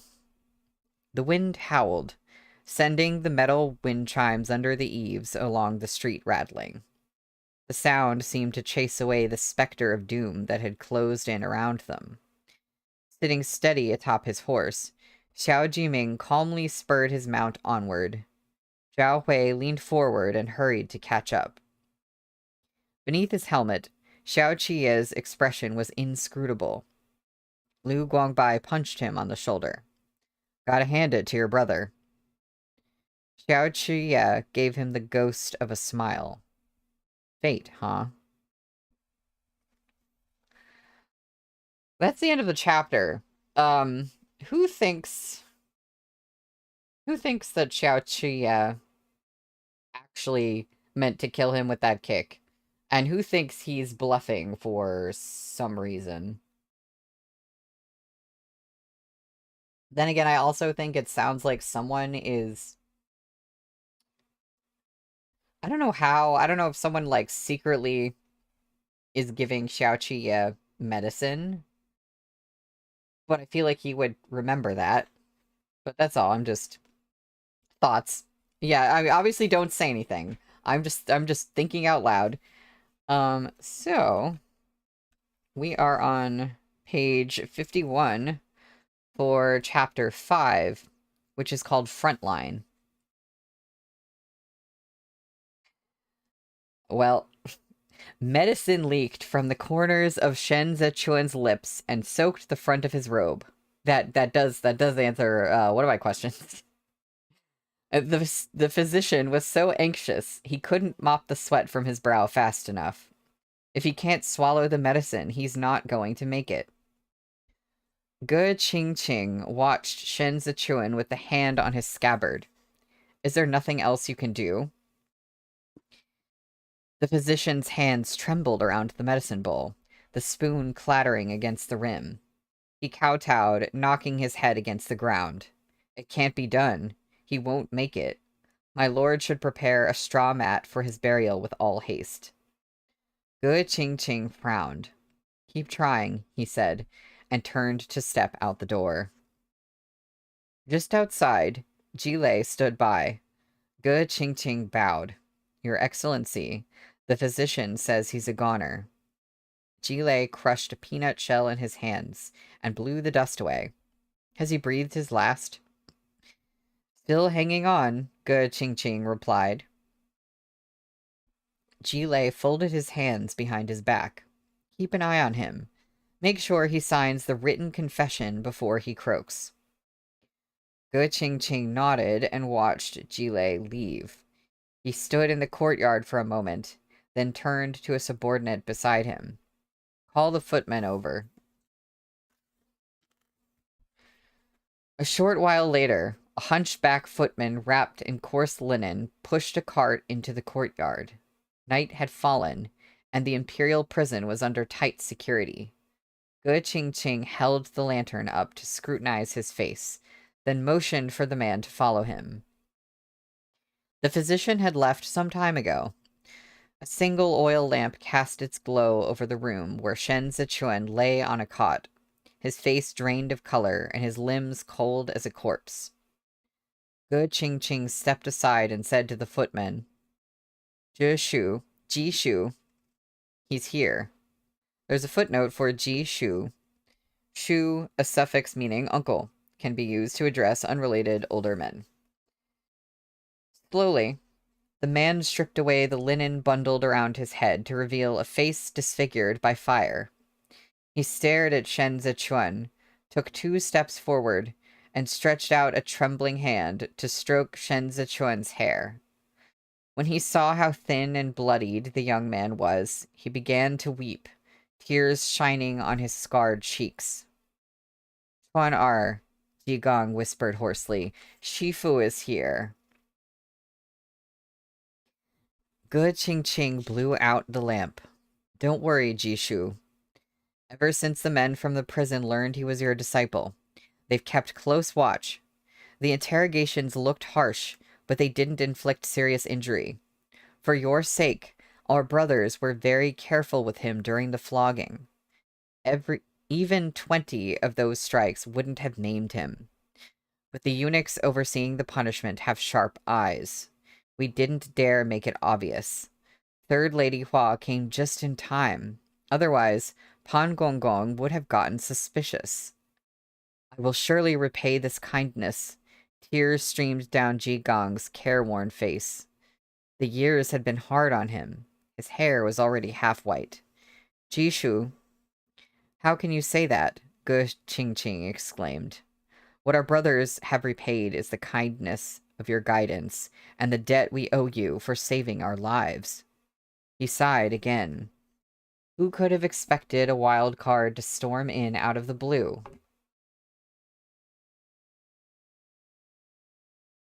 That second young master Xiao was aiming to kill with that kick.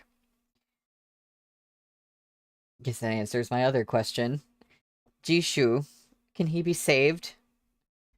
Ji Gong felt Shen Zichuan's pulse and forced a smile. Good lad. He's made the most of the techniques Amu taught him.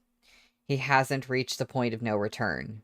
Don't be afraid, my child. Shifu is here. At the tender age of 7, Shen Zichuan had joined Jimu in learning martial arts from Ji Gong. Each strike in Ji-style boxing was aggressive. It had to be complemented with the Ji clan's mental cultivation techniques and could only be practiced by those with an indomitable will. Ji Gong had been a heavy drinker most of his life. After teaching the older son, he often forgot about the younger. But Jimu took his position as eldest seriously. Every stance he learned, he taught his younger brother. Shen Zichuan had unexpectedly mastered the style over the years. Ge Qing bent to take a look. He's still so young. I'm afraid his body will be permanently damaged after this ordeal. I've sent someone to brew another bowl of the physician's prescription. See if you can get him to drink some, Jishu. And there's a scene break. Shen Zichuan's throat was parched from fever. His body ached all over, as if he was lying on the main thoroughfare of Chudu, crushed by every carriage that came and went. The pain was an inferno consuming his body. Lost in the darkness, he dreamed of snow fluttering in the air. He dreamed of Jimu's blood, the freezing sinkhole, and the brutal kick from Xiao Qiye. Jilei was right. He was better off dead. He had received this life from his father, Shen Wei, so now he had to receive his father's death sentence. He took the fall in Shen Wei's stead, the target of contempt from all the loyal souls who had perished. Having taken on these shackles, he was bound to drag their weight forever.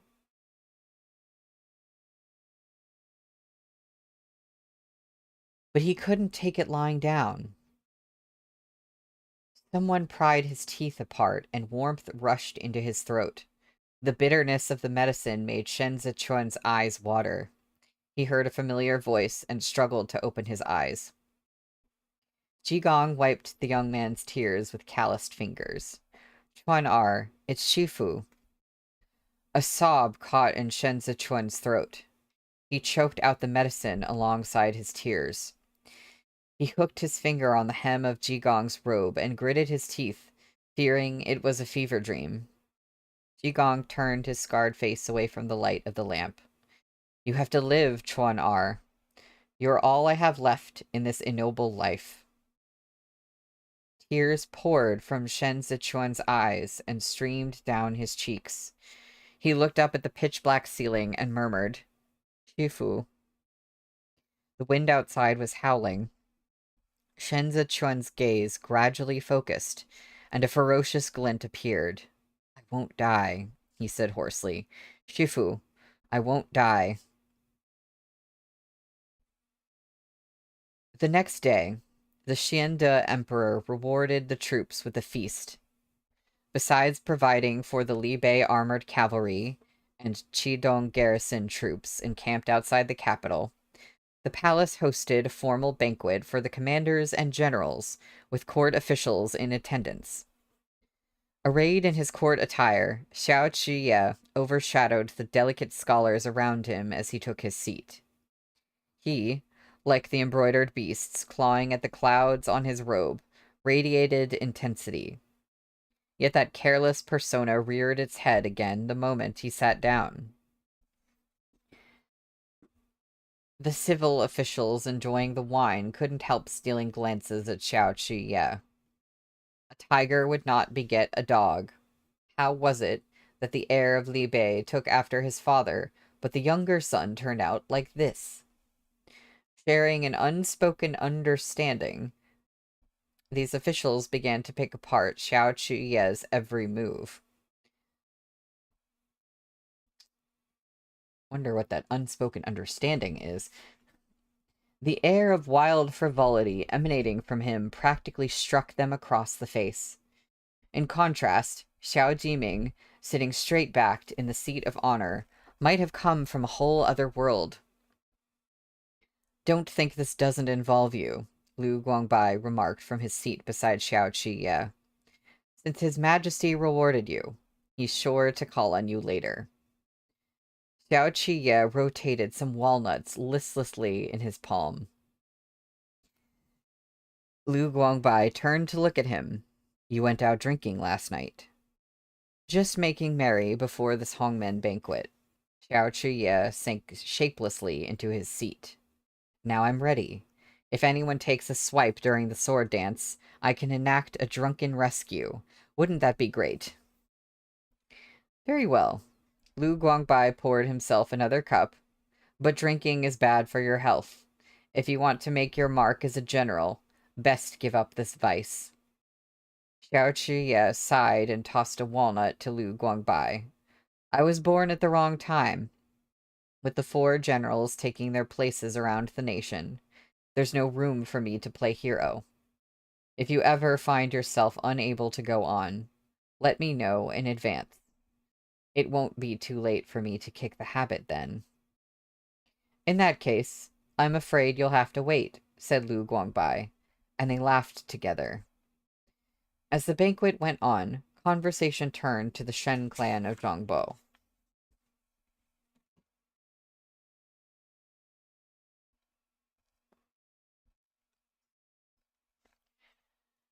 Didn't they say last night that the kid wouldn't make it? Lu Guangbai asked. He was listening attentively, the walnut still held in his hand. Behind them, Zhao Hui answered in a hushed tone. That's right. Didn't Gongzi say the kick was meant to send him to his grave? Did I say that? Xiao Qiye denied it, but the other 2 looked back at him in silence. What? He didn't die, Lu Guangbai pointed out. He didn't die, Zhao Hui repeated. Xiao Qiye held their gazes. So he's tough. What does it have to do with me? Not like the king of hell is my old man. Let's see what His Majesty has in store for him. The boy really is a fighter. Lu Guangbai looked toward the front of the hall. Kneeling behind them, Zhao Hui ducked his head and applied himself to his meal. Someone must be helping him in secret, he said offhandedly. Even if he doesn't die, he's got to be broken beyond repair.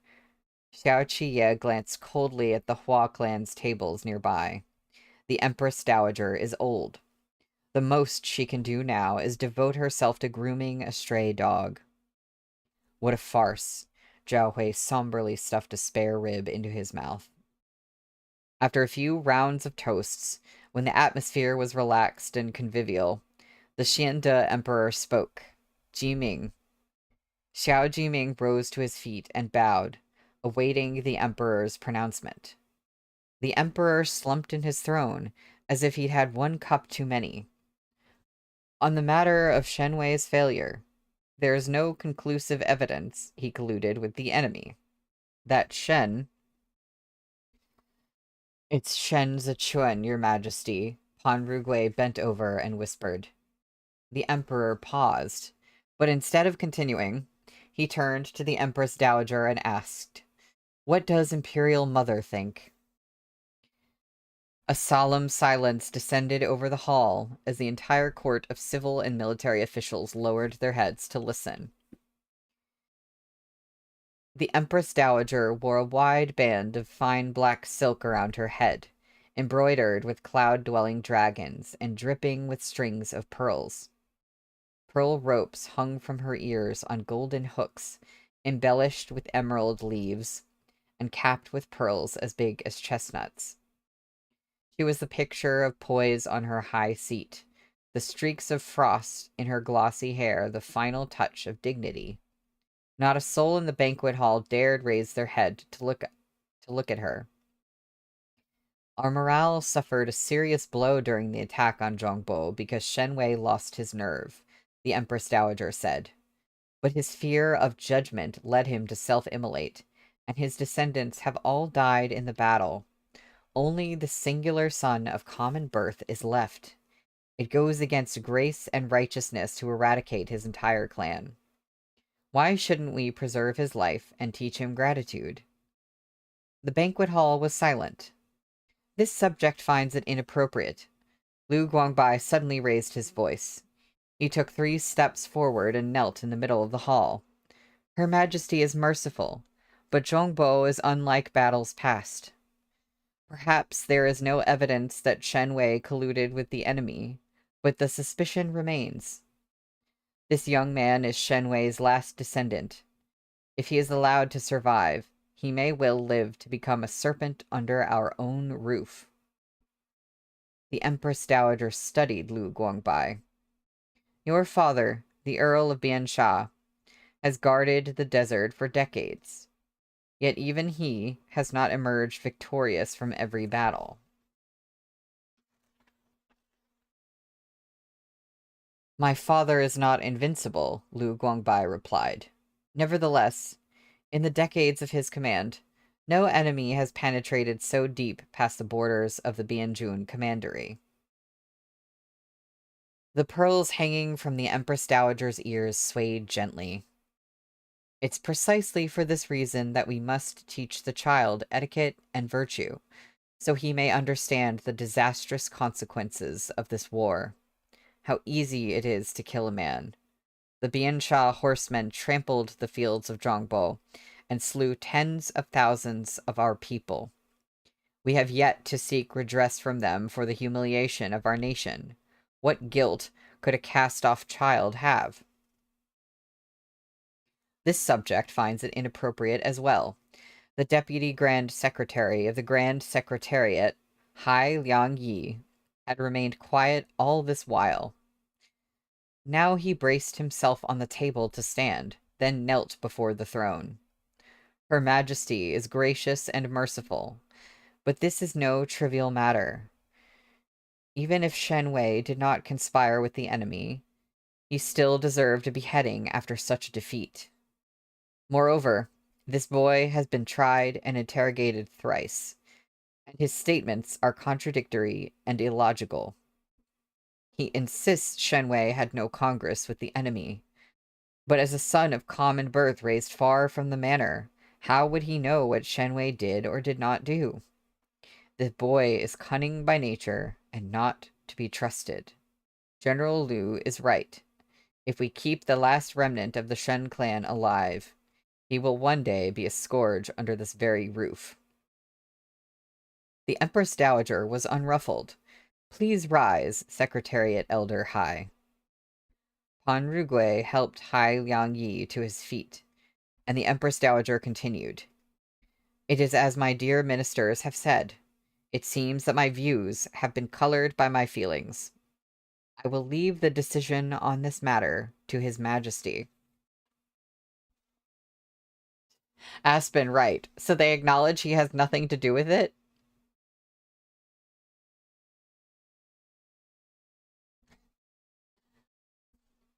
Under the watchful eyes of the hall, the Xiande Emperor gave a sharp, feeble cough. He accepted the handkerchief Pan Rugui passed him and covered his mouth. Only after a long silence did he speak. What Imperial Mother says is not without merit. The boy himself is innocent. However, the fact remains that Shenwei's troops failed in their duty and abandoned their cities. This child carries the weight of his family's guilt. As the sole living member of his clan, we will give him a chance to redeem himself. Jile. Yes, Your Majesty.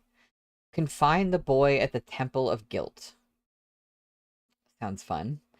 Without our order, he is not to cross the threshold. Xiao Qiye tossed the crushed pieces of walnut onto his plate. Is Gongzi not eating that? Zhao Hui asked. Broken and wasted, Xiao Qiye said. Who would want it? Have not all sides been satisfied? Zhao Hui said in a low voice, his eyes on Xiao Qiye's plate. We didn't get what we wanted, but neither did they. Caging him is preferable to freeing him, at least. Lu Guangbai returned to his table.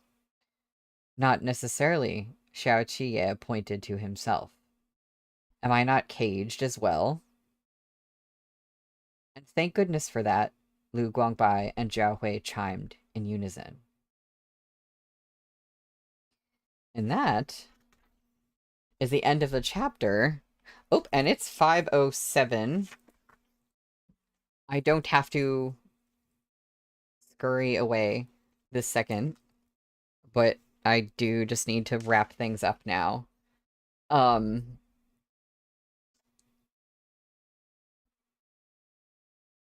Yeah, Henry, you remember how enraged you were about how unfair it is on your first read. I'm feeling kind of the same. There's just a lot to put on a kid. And whenever they say that, like, oh, what he's saying doesn't make sense and he's being contradictory, and it's like, that's because he doesn't really know anything. He wasn't there. He's just ultimately a kid trying to defend his dad. And nobody gets that. And, so some of the political stuff is starting to make sense in my head because it's like, at least on a basic level, like, people want, Chen Zichuan dead because they're worried that he could be used for certain political means by the Empress Dowager. And then I guess, like, the Empress Dowager wants him alive, and certain other people want him alive, and they're kind of, you know, using sly tactics and all kinds of fun stuff like that. But I'm definitely not gonna remember who everybody is, because that was a lot of names.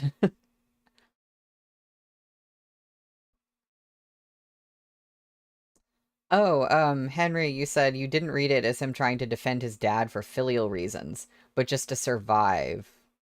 Oh, so, like, if he were to tell them, like, oh, yes, my dad did it, they would also just be like, well, you're gonna die because your father is guilty, so are you. That makes sense. Um,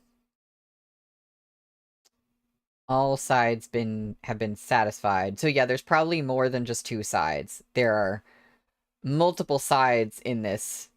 Um, yeah. Oh, Aspen,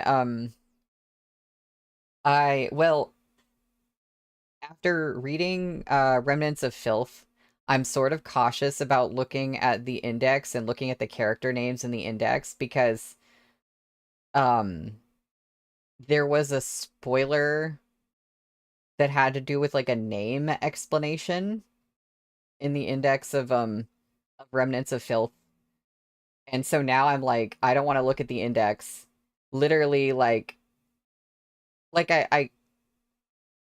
I could glance, but like I'm kind of like I don't really want to look at everything until I'm done with the series because of what happened with Remnants of Filth. Like it wasn't a big deal, but there was something in volume 1 that really shouldn't have been in the index in volume 1. I'll just like say that. Um oh, the Aspen, you said the QJJ index is pretty vague from what you remember. Okay, that's good. That makes me feel better. Like maybe I could look at it. Yeah, Temple of Guilt, Rumi. That sounds interesting. A little bit like, hey, why do you have one of those? Also oh, Henry, it doesn't have plot spoilers, but it does go into characters that haven't appeared yet. So I might like wait a little while and then look at it. That sounds good though. It sounds like it's safe. Um Also I'm sorry I didn't I didn't consider like the ages of the characters to be a potential spoiler, but I understand like if some of y'all did, if like you don't want to know the age of a character until they like say it in the story. Um so like be careful about spoilers in the chat or in comments, but also like I totally just read that cuz like in my head I was like not really considering it a spoiler and I thought also that it might be reassuring for some people. So I was just like, "Oh, yay." But yeah, I'll be careful about that and then like as far as please have fun like if you're reading for the first time, come up with all kinds of theories and ideas about what might happen and we can talk about theories in the chat and I will be talking about my theories. Just be careful if you have read something or if you do know something not to like imply anything either way where like we'll just be talking in like hypotheticals.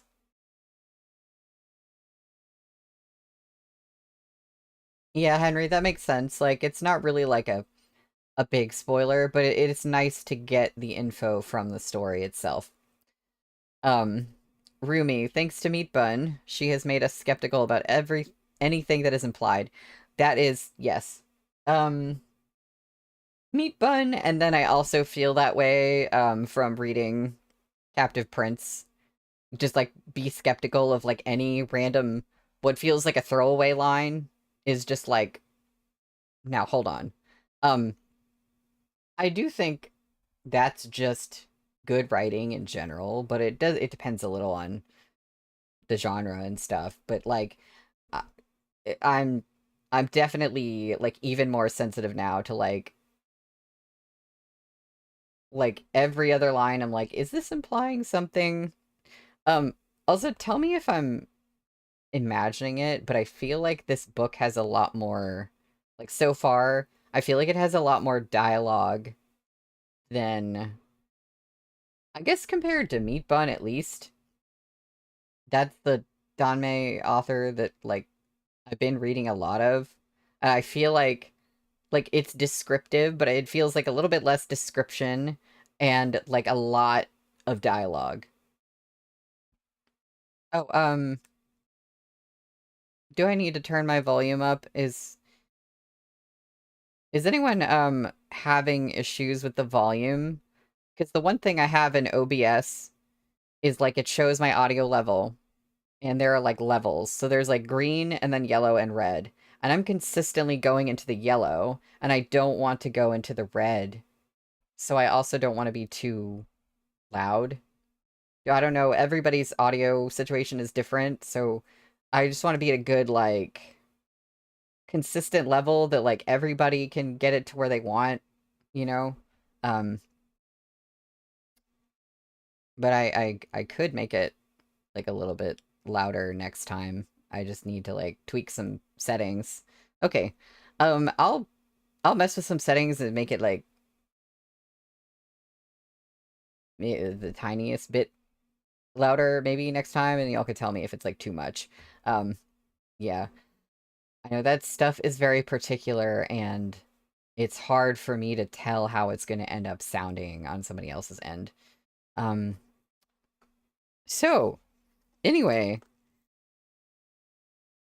we're reading Ballad of Sword and Wine now, and this was kind of a wild intro to this story. I'm really excited to see what we get into on Wednesday. And I forget if I said this, but yeah, when we pick up on Wednesday, we will be on page 61 for chapter 6, which is called Imprisonment. Very, very fun chapter titles. Oh. Oh, thank you. It's a nice looking mic. Uh, my girlfriend got this for me as an anniversary present. It's sound stuff is weird because, like, as far as mics are concerned, it's considered like okay, but it's like not amazing. But I'm still just like, oh, it seems like great to me. Oh yeah, yeah, Rumi, that's true. I don't want to like sometimes the audio gets weird if it's like too loud, but yeah, you can always make it lower. You just want to be able to hear it. Um like yeah, Brittany's audio is sometimes kind of quiet for me, but it got a little better. Um yeah, but yeah, I will mess with those settings for next time. Um so thank y'all for being here. Thank you everyone for you were chatting so much. I was like, "Oh no, I can't keep up with the chat." But I think you're having some interesting discussions. Um and I look forward to Wednesday. I will see y'all then. Have a good one.